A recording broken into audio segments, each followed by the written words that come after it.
Okay, so we should be streaming now. And just gonna go ahead and check. Just chatting, perfect. And we are officially starting the book club for this week, and everyone's audio is available to be heard on stream. So just saying that again.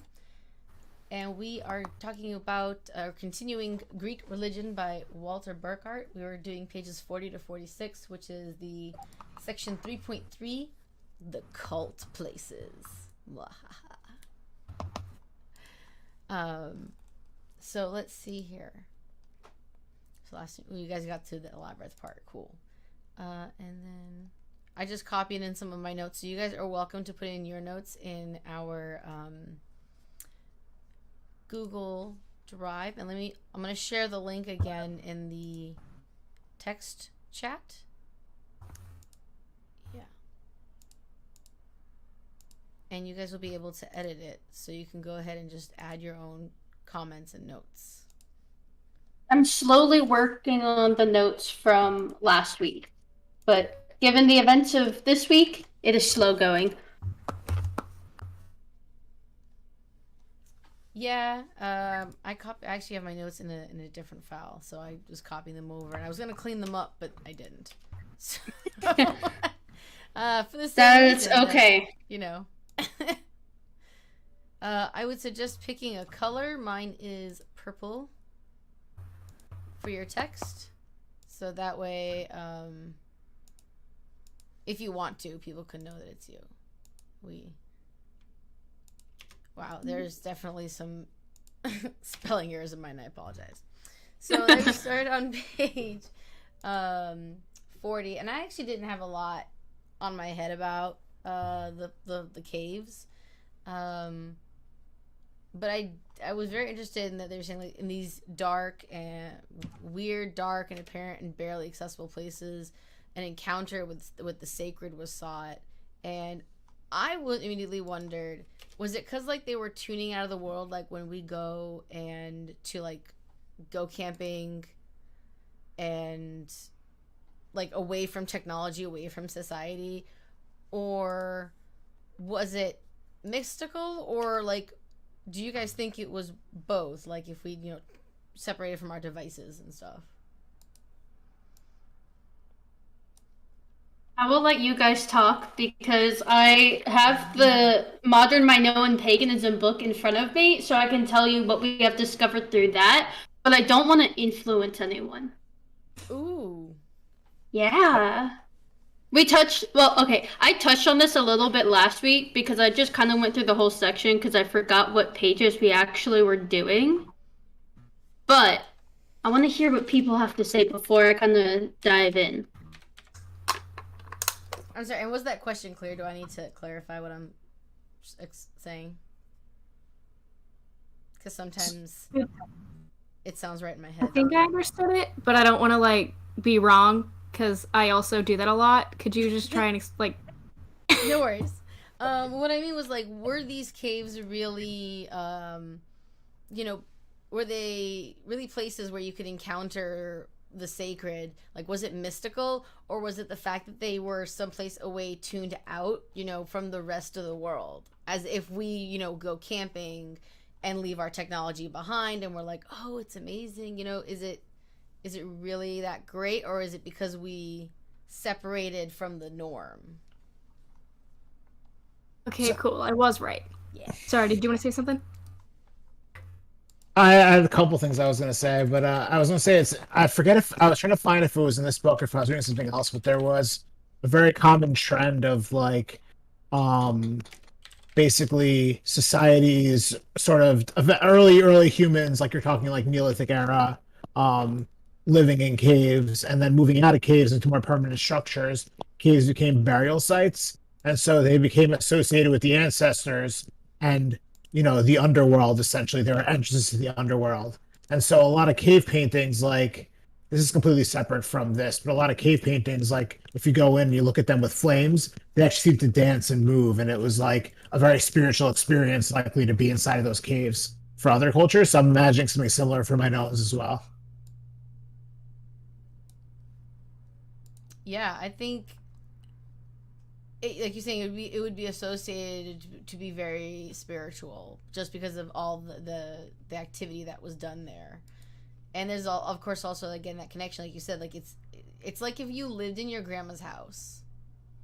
That was a weird analogy, but it would mean more to you because it was your grandma's house. Yeah. I mean, I know friends who have since moved into their grandma's house, and yeah, that's totally a thing. Like, they totally are like, well, you know, this was my room when it was my grandma's house. This is still my room. Like, this isn't going to change, blah, blah, blah. So I totally get that analogy. For me, I think it's probably a bit of a mixture. Because it was, I think, Greek Mike, what you were saying about it being, like, from habitation to a burial site. What they mentioned right here in one of the first couple of lines was that in Crete, the sequence of dwelling place to grave to sanctuary wasn't really a thing. It looks like they, from what I've gathered, they essentially skipped the first two and went straight to the sanctuary. So I think it was a bit of a mixture of being alone and being able to really tune into your surroundings, but also those surroundings happen to be in some way mystical, fantastical, etc. Yeah, I see what you mean. And also, thank you, because you bring, I said the expertise of your additional knowledge. Which I know nothing of, and I think that's what I definitely love best about like book clubs and like groups like this. Yeah, so it seems like everyone's kind of saying like it's a bit of a like mix of both. I would say that's accurate. So obviously this book, it's written by Laura Perry, who is like the pioneer of modern Minoan paganism. It's late for me. I'm on the East Coast. Don't mind me. But she is in the archaeology field. She's more in the art field, but she does a lot of research. And what they have found is that the Minoans went to these cave shrines, and they were associated with the underworld and ancestors. So I think that's pretty logical. Like, I feel like if we looked broader at the world culture from this time, a lot of that would be around the world. But there are some specific deities related to caves. Rhea has some caves on Crete that are super sacred, like they're still sacred. I don't think that comes as a surprise to anyone. And there's one, the midwife goddess. Yeah, they mentioned that one. There's two possible pronunciations that we know of. Elavia or Elevia, one of the two. But this cave was used from the Neolithic era until the 5th century CE. That's a ridiculously long time. That's so long in terms of humans, because we're such a migratory species. So I think that's really important. Yeah. That, like, the connection to the underworld and everything, but the connection to midwifery, that one kind of surprised me. I wasn't sure exactly where that came from. And you know, I actually was thinking about oh wait, here it is. The mistress of animals, and I was it gives me with also the deity for midwifery, kind of gave me super hard Artemis vibes. Because I just flipped to her section in the book, so I'm doing a quick skim. Tradition says that Elavia herself was born in this cave, which is why it's sacred to her. This cave includes an altar built by the Minoans in a spot surrounded by a large pillar-shaped stalagmites. Yeah. The stalagmites create a natural focal point, and they include one special pair that are called the mother and child because one is taller than the other. Outside the cave, there was a paved plaza in Minoan times. Near the cave entrance, there were several buildings that probably served both her clergy and the pilgrims who journeyed to the cave. I have a question. Are you reading this from the Greek religion or from the other book? From the other book. Okay, that's what I thought, because I was like, it's not in here. Well, I think it did mention about, like, the section with the stalactites and stuff. I think that was later on. Yeah, a little bit. But I don't think it's as much. No, not as much. It mentioned the child, though. Yeah, that's pretty cool. Yeah. So it goes on. What book is this? This is Labyrinths and Horns, an introduction to modern Minoan paganism by Laura Perry. I believe this is the second edition. Maybe there might only be one edition of this. Let me check. Which one do I have? Yeah, I have the second edition, which came out in 2020. Oh, okay. So it's very much recent in terms of what we know from the archaeological perspective, as well as tying in the modern cultists of it, which I think is super cool. Okay, I'm just skimming this chapter because I actually haven't gotten to her section yet in the book. Oh, okay. Well, why don't you do that to get a little bit more context and comparability? Was there anything? Yeah, I am. Was there anything anyone else thought of about as far as the caves on like 41 or 42 pages, 41 and 42, that were interesting to them, to you?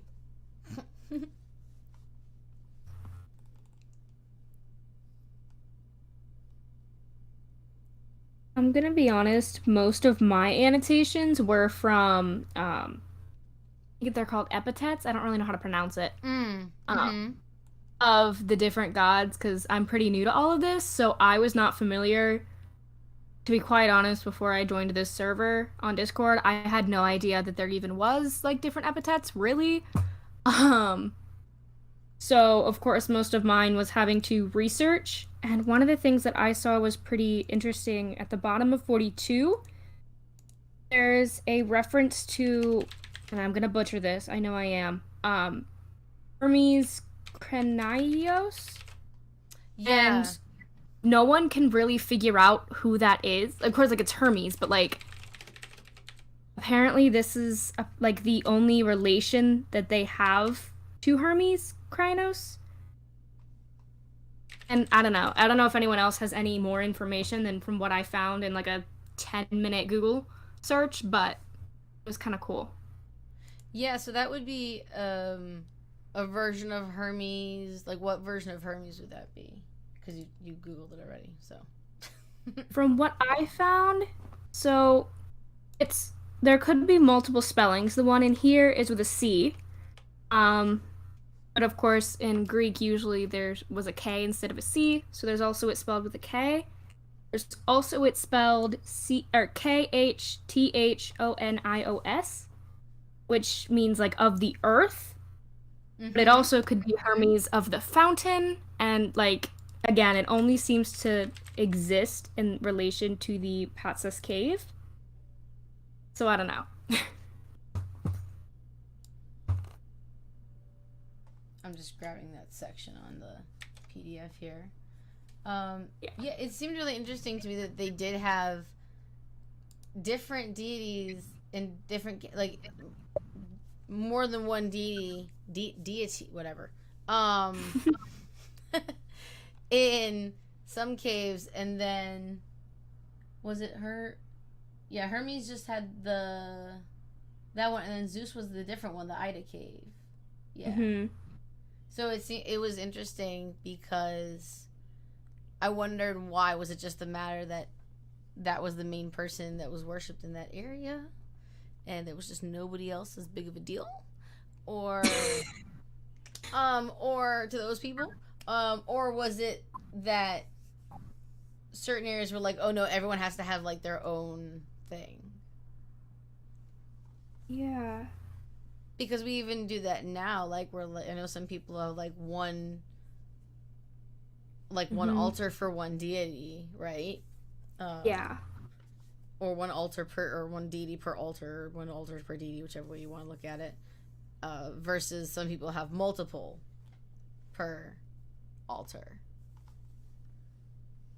To me, I feel like it's almost a closer relation to like one house per deity.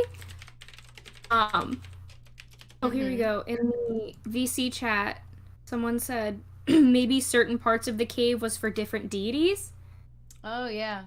And I think in some caves they mentioned that was like totally a thing. Not sure if maybe they don't mention it with the caves. Maybe they just mentioned it with the mountain peaks later on. But the mountain peaks. I was very interested in that. Those are really cool. the other thing for me was when they said the Cave of Lyra was dedicated to a nymph. I can't find anywhere that says what nymph. Does anyone have that information just with them? You do not.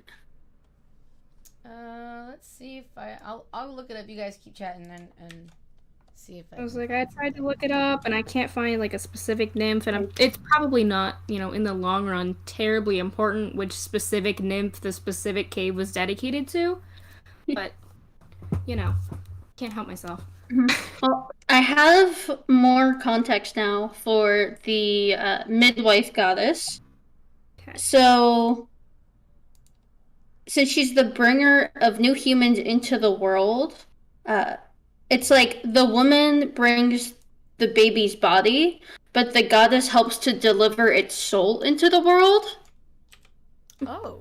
So, that I think is kind of cool, especially since I'm 90% sure we're talking about the same cave that was later dedicated to Hermes, right? I'm 90% sure of that. Yeah, I think so.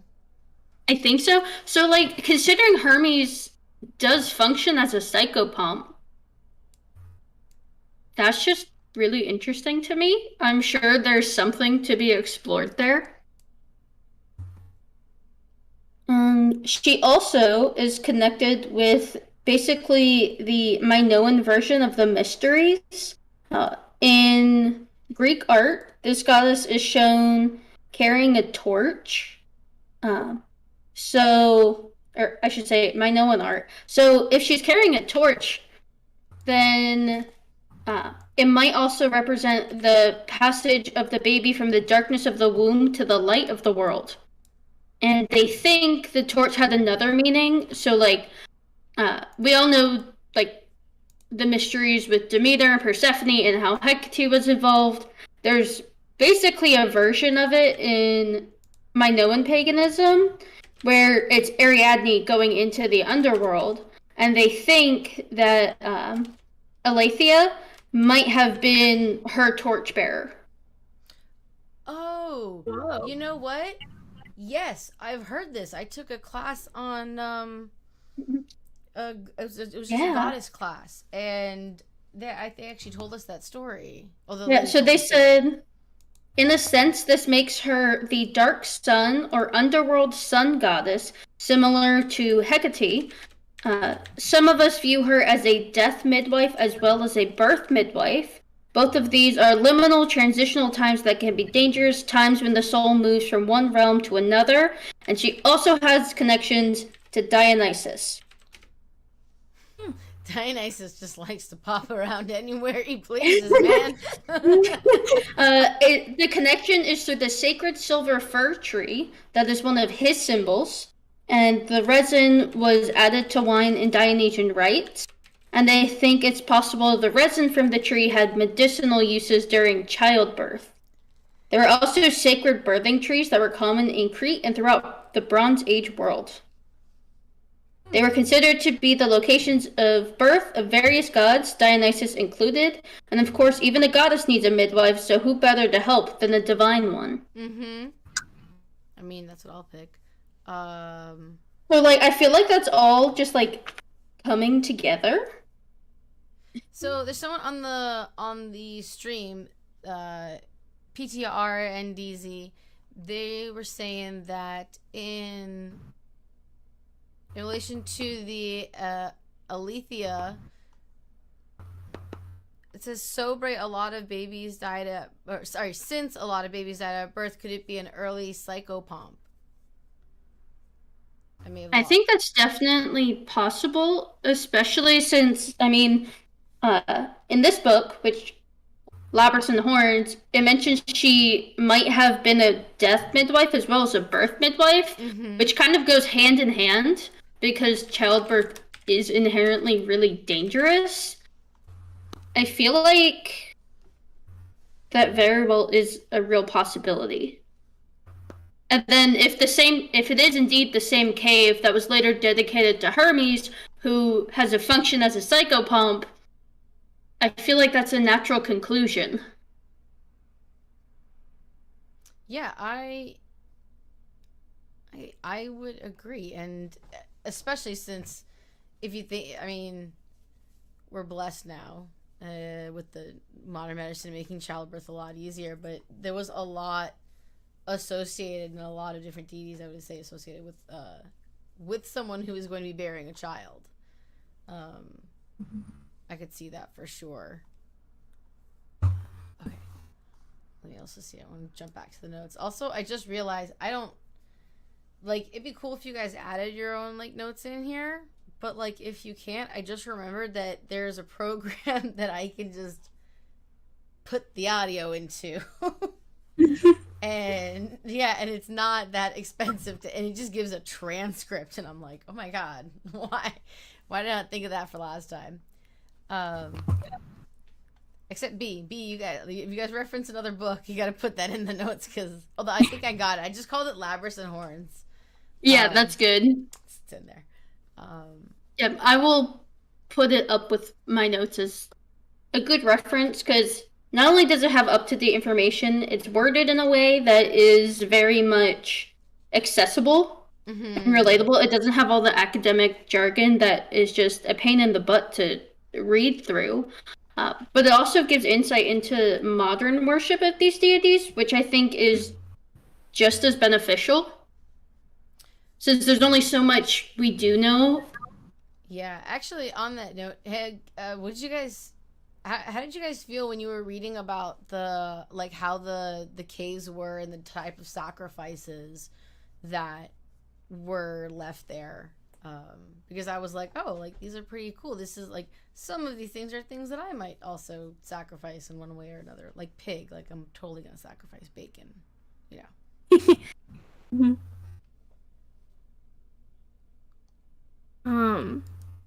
Yeah, it was pretty cool because it's kind of cool for me to see how modern worship coincides with ancient worship, which of course most of us are not going around just going into a cave and sacrificing an animal. That's not really how most of us tend to do things nowadays. I sacrifice animal cookies. Well, yes. Usually not in a cave. But it's still there's a lot of things such as they mentioned when talking about the cave at Psychro, they mentioned that what they called the lesser gifts were thrown into a pool of water, and from what I understand, it's pretty common for people to, in almost a form of libation, put offerings in water, or they mentioned fragments of libation tables and all of that. And while we aren't hanging axes and swords between magnificent stalactites... Darn, I better take that on my Amazon cart. We do... I'm sorry, you set that up so well for me. No, I appreciate it. We all do some things, and it's kind of cool. I don't know. I just had a really long roundabout way of saying one line, but...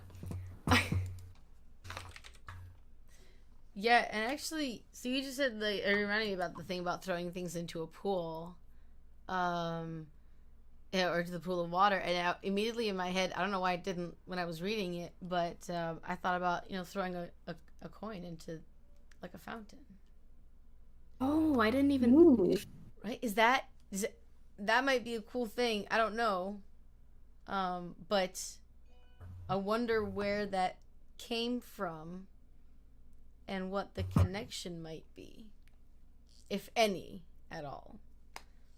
Because it is kind of a ritual if you think about it when you're tossing a coin, into a pond or something for like a wish, because you're giving an offering, you're praying in a way, and you're asking for something, for assistance, or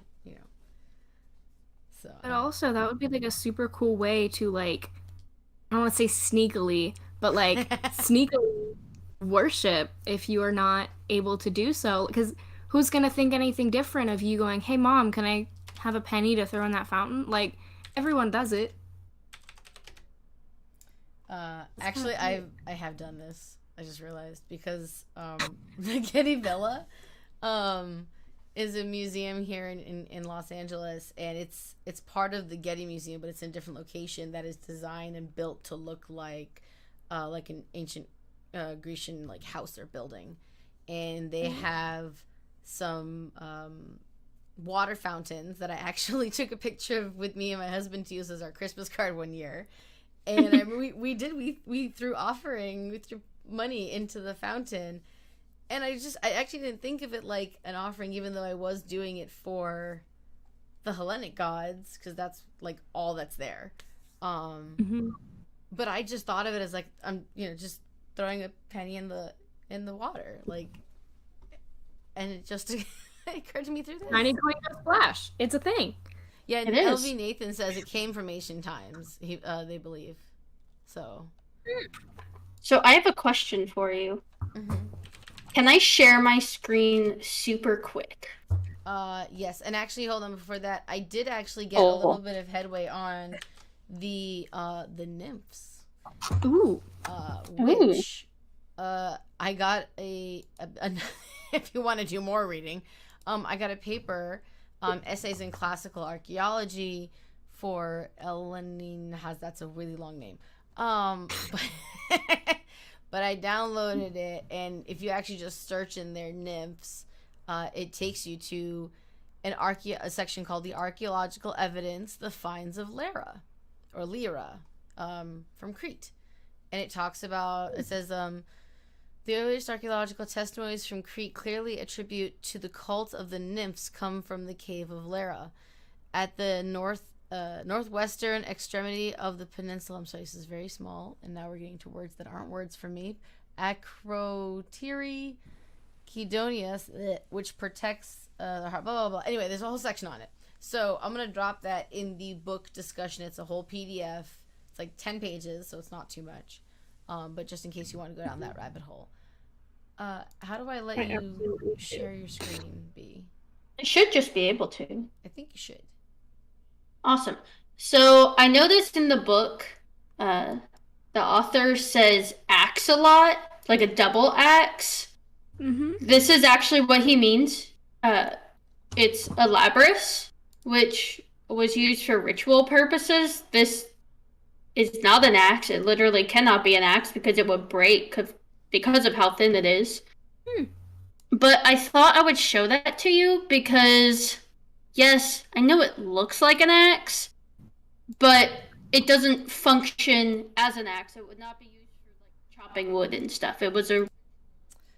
That is really cool, Nathan. Yeah. I'm going to copy that in the chat if you don't mind. With a picture. Because their axes, I can drop one in the thingy. I don't want to share another like Discord server on the live stream, but like their axes were like blocks of brick and stuff. So I just thought that was important to kind of share. Yeah, that's always the axe. Isn't that the axe? Isn't that the axe from the cover of this book? Or It is. Ta-da! I'm glad you shared that though, because to be honest, I was basically picturing like the double-sided axes that they use in like the Sparta movie, whatever. Like, I was like, that seems kind of weird, but you know what? I'll just go with it. It seems like it wouldn't not make sense. Wait, so I dropped a bunch of pictures in the VC text chat. That way you can share if you would like, but that way you guys can see the actual difference between a Minoan axe and a Labrys, which is what I believe the author is actually referring to.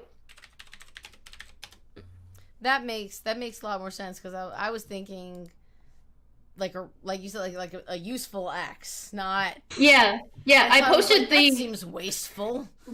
Yeah, I posted the useful axe and the ritual axe, which, from what I have read, we believe was more of a like combined feminine and masculine symbol. Like the head of the axe, I guess that's the best way. The blades, I think that's what the correct terminology is. I'm not sure. I'm not a weapons expert. But that is like the feminine part, and then the shaft is the male part for obvious reasons. That's what we think it represented. Interesting. So if I find more about that, like, I am happy to talk about this stuff all day. But that might be useful to know. Hi, Mo Sovereign Lady. Thank you so much for coming and modding. Yeah, that definitely does. It definitely paints a different picture of the cave we were talking about a little bit ago. What was it? Oh my goodness. Cave at Psychro that I was mentioning earlier, where they have these axes hung between stalactites, stalactites, pointy rocks. Pointy rocks. Yeah. It's basically what they are.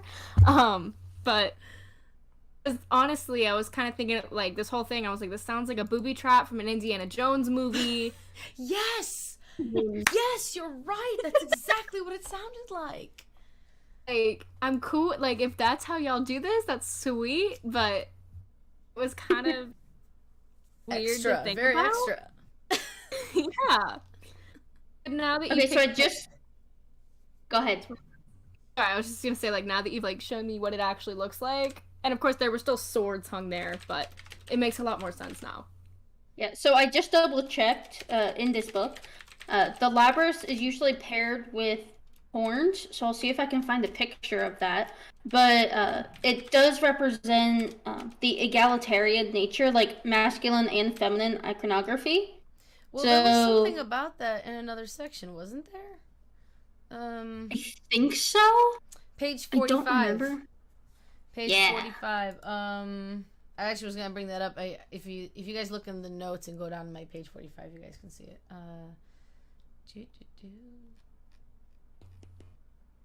Where it was talking about the very top of page 45, the mountaintop is the second sentence.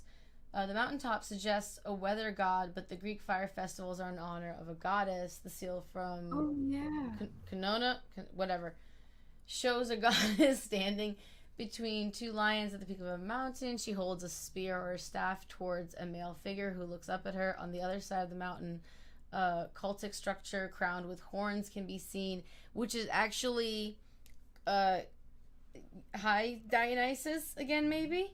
That's what I first thought. Yeah, Dionysus was really important, and there's also an actual bull god.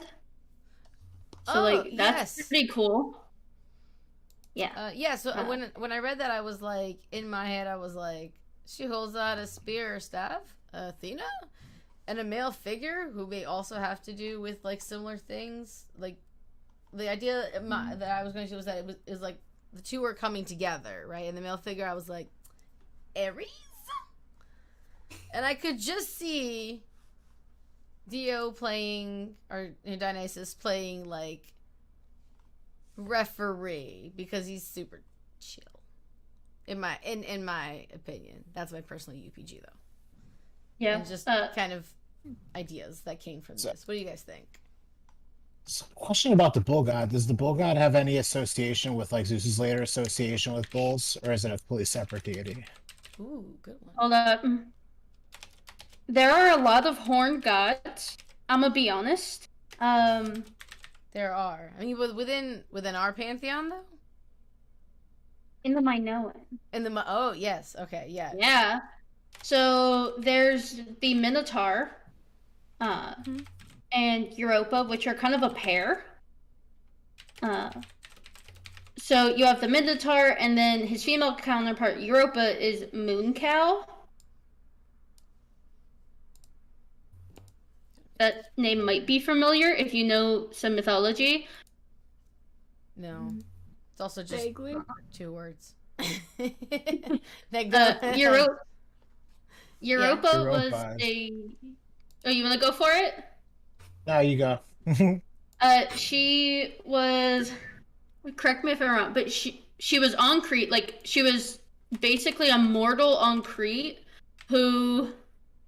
Was she a consort of Zeus? Yeah, she was a consort Yeah. of Zeus. Yeah, I was gonna say, wait a minute. How does that have to do with Moon Cow? What is that? Yeah. So in modern Minoan paganism, she is honored as a goddess who may have been the Minotaur's consort or even a female version of him. That's I kind see. of cool. I thought she was like the mother of. Oh, she was the mother of King Minos. I just looked it up. Mm-hmm. Yeah. Yeah, so I think Zeus turned into a bull in one myth, and Yeah, God, I they had forgot about that one. Yes. Goddess Godness on. and fun facts of like 4 of Yeah, Zeus's yeah. consorts are now named after. There's Jupiter's moons, like the biggest 4 moons, the Galilean moons, are named Yes. after Zeus's consorts. So that's why there's also a moon called Europa. Yeah. So bull leaping and cattle sacrifices were seen throughout Minoan art and were associated with the Minotaur, Taros Asterion, who is basically like a starry bull god, and Zagreus, who is not the same as the Orphic Zagreus. It is very confusing. Always. Yeah, they had a lot of bull gods. So I'll be frantically typing notes, thank you. Before we get into all the male ones, she's, as we know, the moon cow goddess, the bearer of life-giving milk. There's a lot of breast and other symbolism in Minoan art. This shows us how important the mothering and nurturing aspects of the goddess were to the Minoans. That's wait a minute. Sorry, I was muted. That's kind of cool. That is You're kind of good. cool. And I was trying to keep up and add some notes here. I'll make sure to go back and add some notes from this book. Yeah, you probably. I'll try to keep in different colors. But yeah, now that you explain that, it totally makes sense.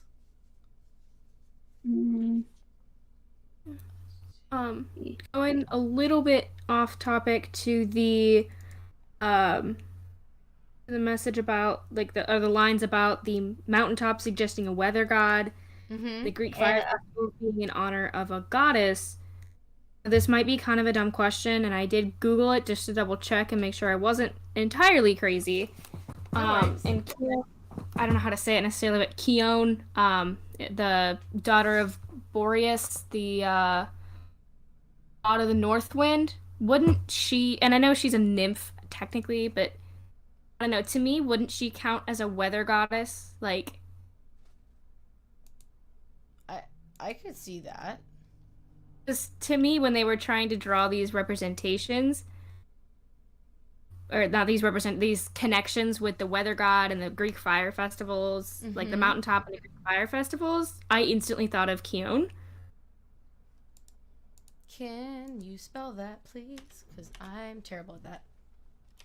Ahione.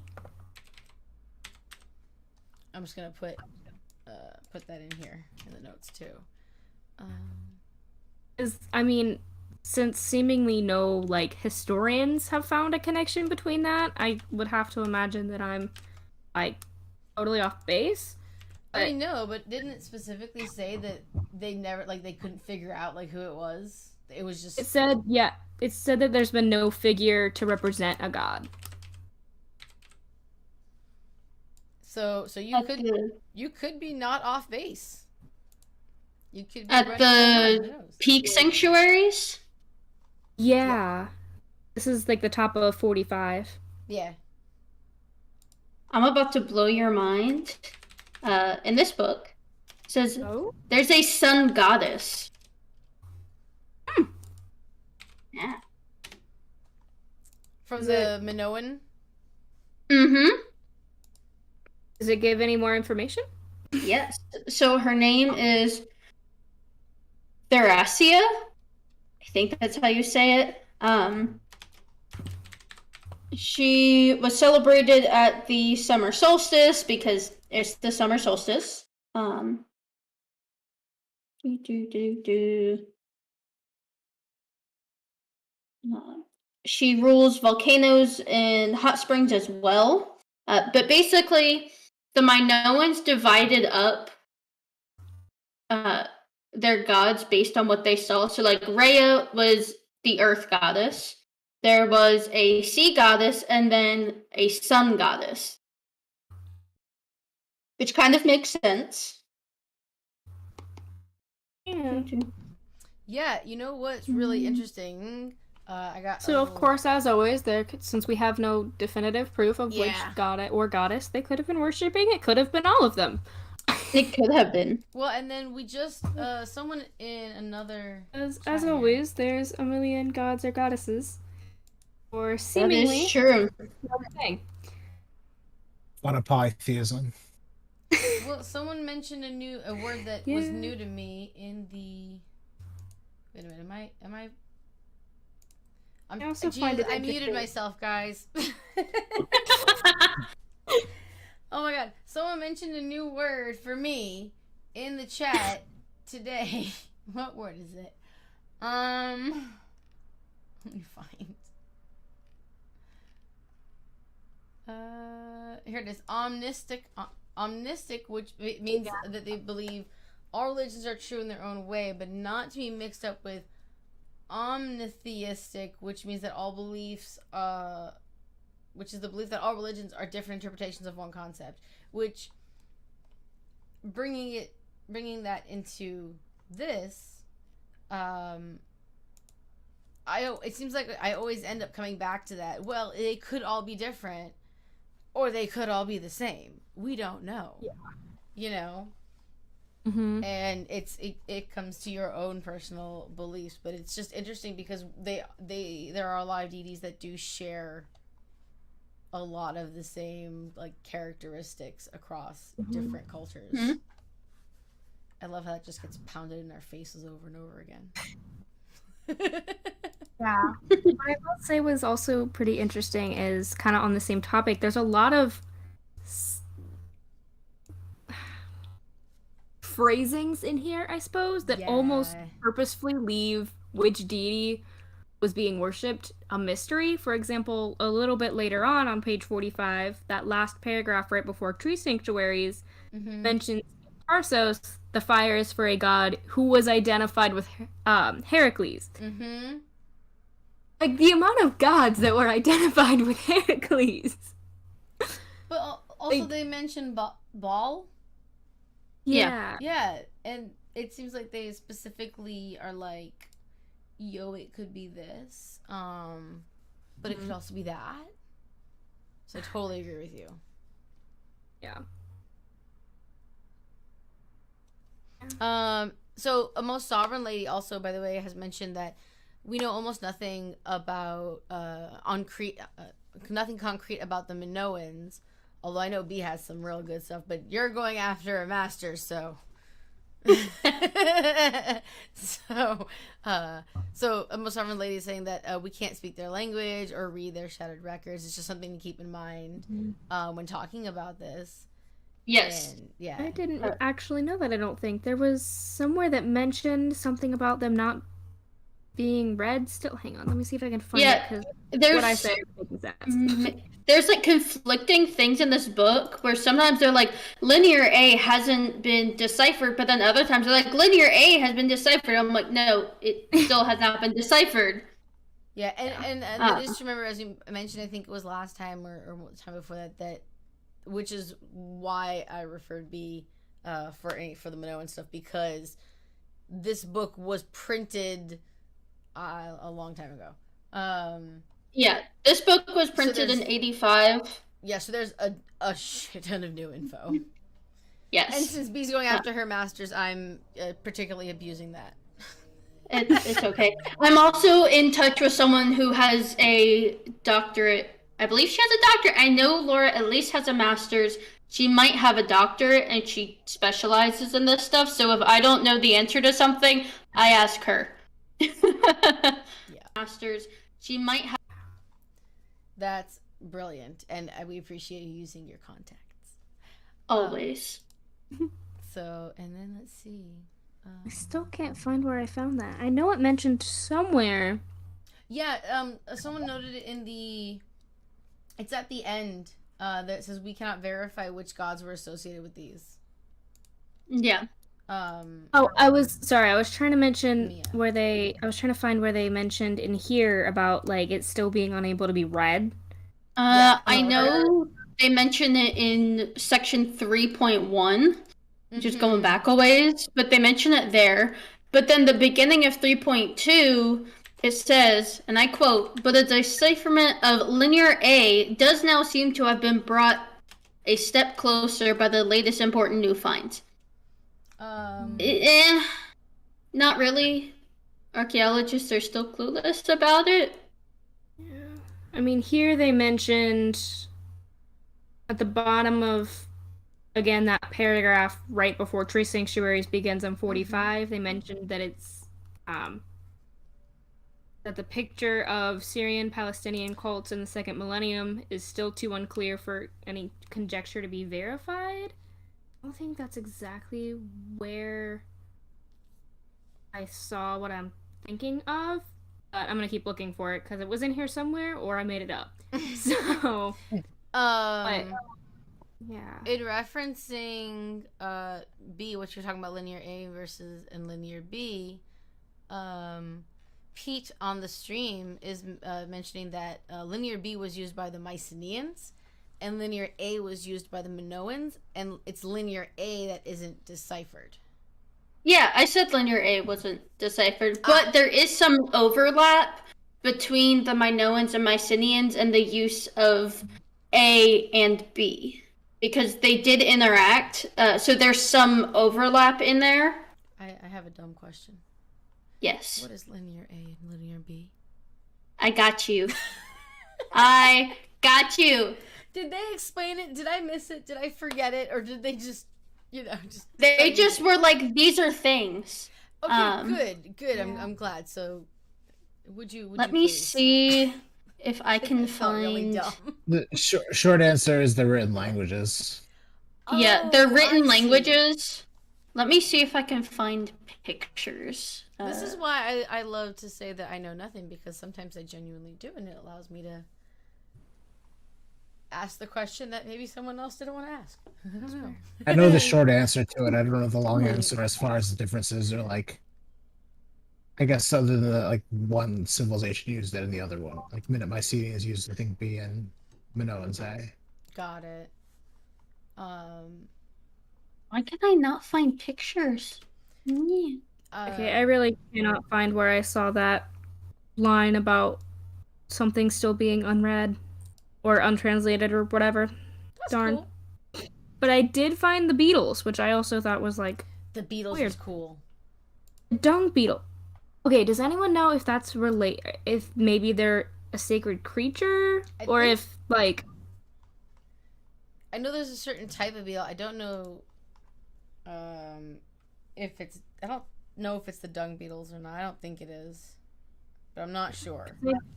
I know, like, honestly, since there are so many deities, Mhm. even just in the Greek pantheon, if you were to, find an animal, it most likely, or creature in general, it most likely has some connection as a sacred creature to a god or goddess. And I'm sure a quick Google search would find it for me. But I was just like, huh. Because apparently that was, like, a totally common thing found in these peak sanctuaries. Mm-hmm.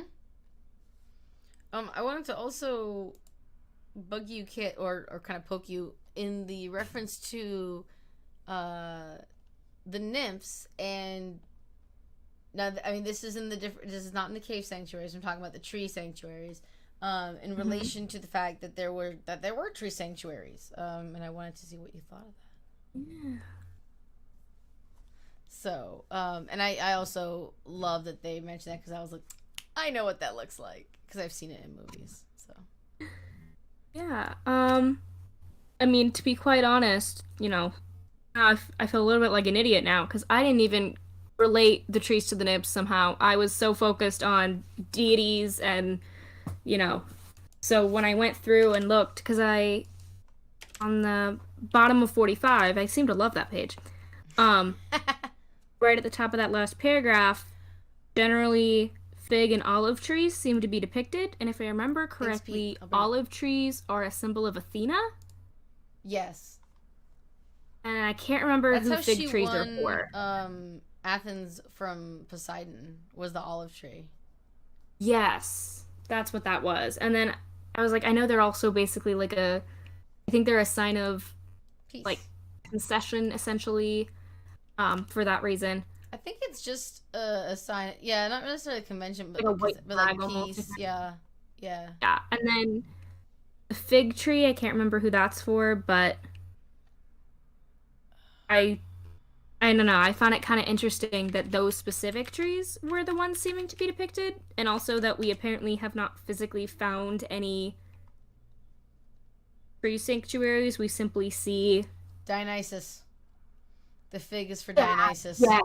Hey, Dio just likes to pop up everywhere.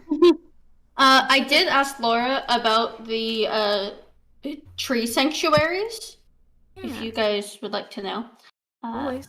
Yes. Yeah. So I'll pull up the fresco real quick. Granted, I understand how it would be very hard to find essentially a random tree that people worshipped at, but it's kind of crazy that we know they worship there, but we can't actually like find them. You know what's really cool about that, and I had this thought while I was reading it, and I might do it, and it might get me in trouble. But there's a couple places here in LA that are like peaks, and people do leave. Excuse me, I'm stuck in my chair. People do leave stuff at the top of them, and it's usually outdoors, usually like with trees and stuff like that. So like, I was like, I bet I could do this. So I'm going to share my screen so you guys can see a reproduction of the fresco this guy's actually talking about, because that's pretty cool. Okay. Can you send the link so I can share it on stream? And Pete also mentioned that the beetles, yeah, those are sacred in the Egyptian pantheon, and it was connected to the moving of the sun, the dung beetles. Thank you, Pete. Yeah, the rolling of the dung. Yes, that's how I knew. I knew it was from something. I was like, I know they mean something. Okay, so this is what Laura had to say about this, because I was like, hey, what does he actually mean here? So the fresco that Burkert is referring to is the Sacred Grove miniature fresco that was originally thought to be part of the grandstand fresco, but that may actually have been a separate work. It shows 3 large and hence very old olive trees growing along the west edge of the west plaza of the temple complex at Knossos. There's a crowd gathered behind the trees, and on the plaza itself, a group of women perform some kind of ritual that may involve singing, dancing, or both.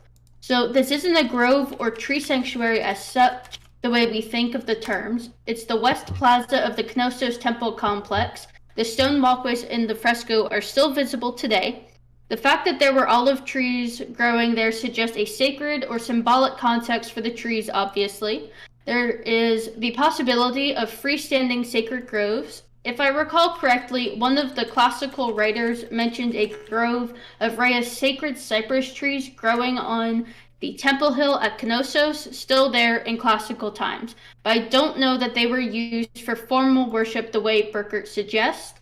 I think that idea stems from the desire to find similarities between the Minoans and more northern cultures like the later Celtic groups, that had druid groves and the Norse with their sacred groves.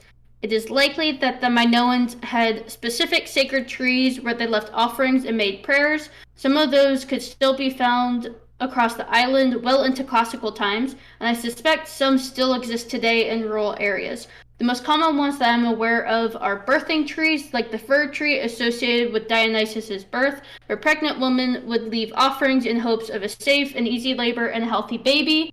There were probably other kinds as well, since the Minoans do appear to have been animists. What's animus? Yeah. So, I feel like that context is kind of important when talking about tree sanctuaries. Yeah. Because that's not how it sounds in the book. Mm-hmm. And I was like, oh, that's really helpful to know. Yeah. I will say, though, kind of going back to what you had mentioned earlier with when you had asked me about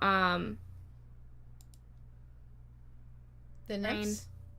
Yes, thank you. I was like, brain just stopped working. The nymphs and their connection potentially to this, to these tree sanctuaries. It would, I was taking time to kind of think on that because, like I said, before you had brought it up, I hadn't even made the connection. But it would make sense since they do like dances and whatnot near these trees. Yeah. I feel like that would make a lot of sense because nymphs are kind of seen more as flowy and dancey. And in this image that actually you're sharing, B, the women in the bottom right-hand corner look like they're dancing. They do. Oh, can I pull it up bigger? I can. A little bit bigger. Dance and movement was super big as far as we know to the Minoans, and like we can even see that in some of the Greek cults. Oh wow. Like in this picture you can actually see if you zoom in on it. I'm showing it on screen on the stream zoomed in. I don't know if you can zoom in on it. But the faces are they're not all like the same direction. Some of them are facing each other and it looks some are up. Yeah, and some it looks like there's women sitting under the trees. Oh yeah, it does. Which is interesting because sorry to done that, and it might be that they're spending the time under the trees, like we were talking about with that nymph connection. And I was like lesbians. I know, I know, right? I did notice that. I was like, look at all the ladies, yes. Which, if we're talking also about Dio, he's very famous in Bacchus, in the Bacchae, for like all the women going up and hanging out in the forests together, right? Linking shit. That's all I'm saying. And then I did say something about, I put in my notes something about a picnic or something. Oh, about the caves also, like, because they were like locked away only for some of the year. That's on page like 41. And I was like, this reminds me of like a pop-up event. Like you can't get here all the time. It's only during this time. And I'm like, looks like this looks like a lot of group entertainment. Anyway, but yeah, I wonder about, that's a lot. Wow, actually thinking if it's all connected to like Dio and stuff. Jeez. I feel like so much of it is interconnected that we don't realize how interconnected everything is. I know. Yeah, man, totally. Okay, Shaggy. I hate to interrupt, but look, the day I've been having, I just need to not be alone. Long story short, my Bible Belt, Bible thumper mother. Dumpster fire. We are live on the stream right now. Yeah, you may not want to share personal info. On a live stream. Okay. Well, long story short, nearly got kicked out, but I'm okay. Okay. Yeah, I mean, I never share locations or anything like that, but thank you for letting me know about that. Is it okay if I chill with you guys, though? Like, are you okay with that? We're doing a book club stream, so we're actually talking about the book Greek Religion by Walter Burkert. I mean, you're welcome to stay and listen in to catch up and stuff. Yeah. Yeah. Okay. Thank you. Sorry. And you're always I had welcome. no idea this was like an actual live stream, like Twitch or whatever. Yeah, that's why it's called streamed VC. Sorry. That's why we were always like, oh Oh, my god. jeez, I thought it was just like a stream within the VC, like what you were doing with the pictures and stuff. No, it's actually being live streamed to Twitch and YouTube. That's why we're like, ah. Oh. So that does mean that you can go back. Yeah, you can go back and like watch it to catch up too. Yeah, but that also means I couldn't understand that. anyway. It's fine. Don't worry about Okay. me. Anyway, Yeah, I'm feel gonna free to be quiet listen. now. Don't worry about me. No worries. And actually, I was gonna say it's about 8:15, so we've been going on about an hour. And oh my, we went deep into it, guys. I'm kind of proud of us. But is there anything? I'm not sorry. Never. Is there anything anyone else wanted to bring up that within the pages that we hadn't covered already? To like wrap it up.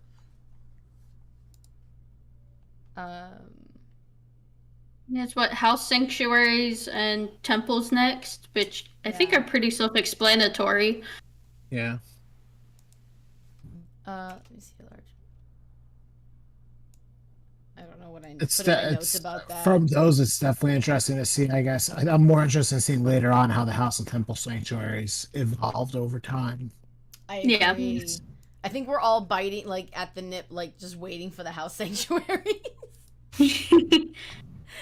I don't know. I kind of like the idea of these like really in tune, Bye, Pete. Thanks for earthy joining sanctuaries that they had. Like, don't get me wrong, house sanctuaries are quite a bit more practical nowadays. But you know what? What I wouldn't give to just go worship in a big old rock, a hollowed out rock. I mean, that's all a cave really is. Like, Yeah. Well, I've I made was- offerings in the cave before, and it's cool. the swag.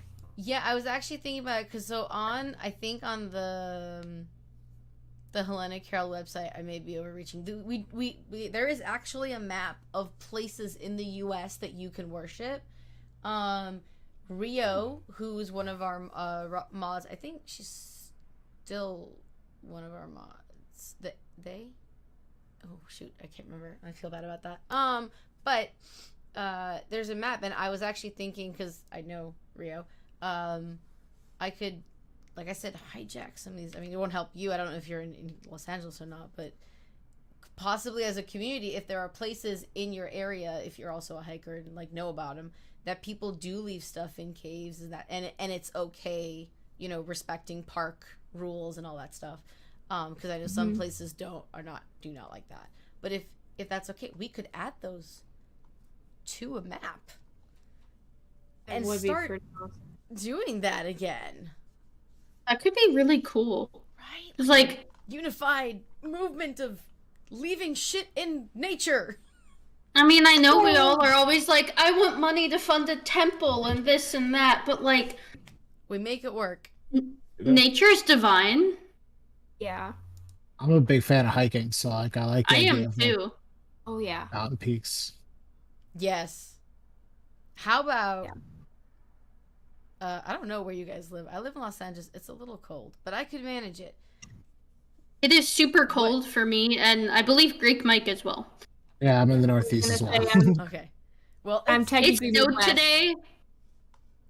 we could all Yep. we can put it in the, you know what, we can put it in the which channel here? That would be in the food and health, and like pin it as like a summer challenge. Ooh, that would be Yeah, I was cool. gonna say we just experienced our fun little winter advisory for the last 24 hours, so we're living the life over here. So Nathan, I'm not 100% sure it is. I will double check though. And I have the link, so I can just put it up real quick. That's what I said. I'm like, I'm not sure. So check in 2 days. Yeah. But yeah, Yeah. honestly, this was super cool for me. I'm so glad I got to experience this. Yay! When it comes to putting notes into the big old note thing, I Please. have a lot of notes. Throw it in there. How much are we wanting? All of it. Okay. All right, Okay. 'cause- So here's my secret, guys. Not that it's gonna be a secret after I say it on stream. Oh, Nathan says it's pretty rainy out in there in Washington, but that would be cool to know for us to like do that. So here's my secret. You guys ready? We're gonna put all these notes together, right? From all 4 of us and all of or however many. It doesn't matter. And then we can turn it into like a self-education thing to pass on to our brethren and be like, right? Like here's like the spark notes, and then we can throw in some prompts for thinking, and basically we are live. Kind of like a study guide. Yes, we are live building a thing, and it was going to be a cool surprise at the end, but the end seems like a while off. So here's your payoff now. All of my randomly detailed notes will definitely help the lost children like me. Yes, bring in all the notes, because and part of it is we do have so much. So what is actually on the site, Nathan, LV Nathan, who's on the stream chat, there is actually the repository of like I think 4 or 5 different Google folders filled with PDFs like this. There's a lot out there. Yeah, several of the people who actually helped start Hellenic Herald were academics as well, and so we have a lot of things that some of which may have been behind paywalls that sharing that knowledge like our own little library, if you will. And what I love when I get a real book in my hands is I love seeing little notes, especially when I was in college. I loved seeing like people's notes on it, and sometimes it really freaking helped me. So we have quite a few things like this to pass on that knowledge to. So please, as much detailed notes as you would like. Awesome. Yeah. I will spare no detail.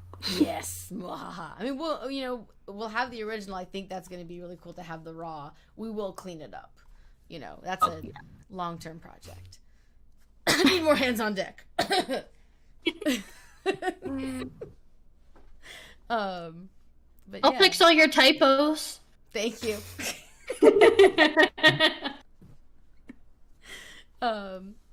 Well, thank you guys for joining, and so next week, let's see. So we will be doing the end of page 46, going to. Then we have temples. Ooh. What if we did the 46? I feel like, is 46 to 51 good, or do we want to go further than that? So that's like 5 pages, which is what we did this time ish. Is that good? We could just go through to 3.4 because that's only on 53. You're right. I just saw that. That's Yeah. What do we, I say let's go through there because rituals and symbols are a big topic. Yeah. Okay, perfect. So we're going to go from the end of 46 until 53, right before 3.4. So we're just finishing off 3.3 entirely. Yeah. I'll put that in the book chat. Awesome. Greek by Greek. Okay, you didn't say much. Did we talk over you? I'm sorry. No, I'm good. Like, man, I don't have to talk. This is great. Yeah, it's been a long day, so I'm a little bit tired. And that's You're about just chilling. I feel you. You're chilling, yeah. I think the only thing I wanted to mention, I didn't mention, was like the whole mountain theme of mountains kind of connect earth and heavens, and I think that's like a good symbol. Yeah. I kind of realized I forgot to mention that earlier. Yeah, and that definitely highlights them using it as like a sacred place. That's You know, put it in the notes. I don't want to go too much farther into this because I know I don't know how long these normally go, but I know we're hitting close to an hour and a half now.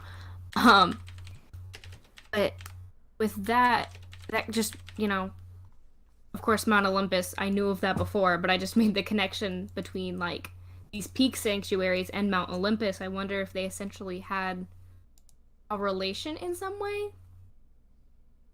Like, that's why it was Mount Olympus?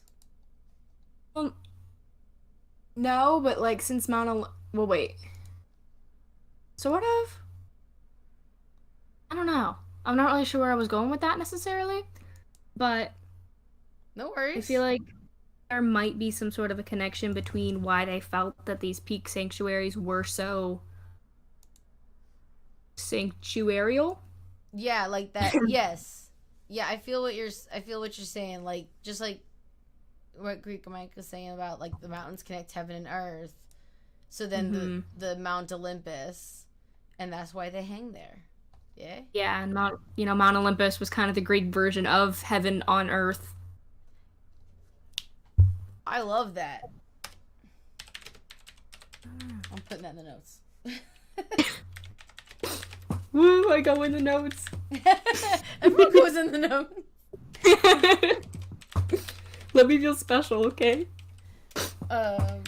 You are special. You're all amazing for showing up and, putting in, not just showing up physically, but also being here and contributing and Greek Mike, you are always kicking ass and taking names, so sometimes it's good to just absorb it as well. Thank you for that. I didn't want you to feel left out, man. Always a pleasure. But so I'm gonna normally what I do is I change the access, just so you guys know, of the document to commenting only, so that someone, because as much as we vet in the Discord, sometimes people get through and they decide to be jerks. I'm gonna leave it on. Just please don't delete anything. Like even if you think something's incorrect, just like comment on it, so that we can see the process, right, that we each went through and bringing to the table. So that's all. Just don't delete it. Just like comment on it, like next to it, and be like, this is why this is incorrect, and blah, sources, all that shit.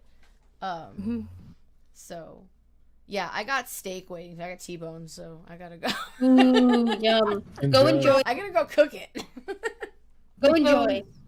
With that note, if it's our own stuff that we come back to and we're like, what was I thinking? Why did I write this at 1 a.m.? That was totally wrong. Like, do you still want us to just leave a comment so we can see? Yeah, sure. Just be like, oh, I came back to this another day and I was thinking this, a different perspective. Okay. Because we're traveling and gaining new knowledge and giving each other our knowledge, and I love that. That process is dope. Y'all can't see me. I'm making all the faces. I'll go rewatch it, I promise. Nathan, clip all my cool weird faces.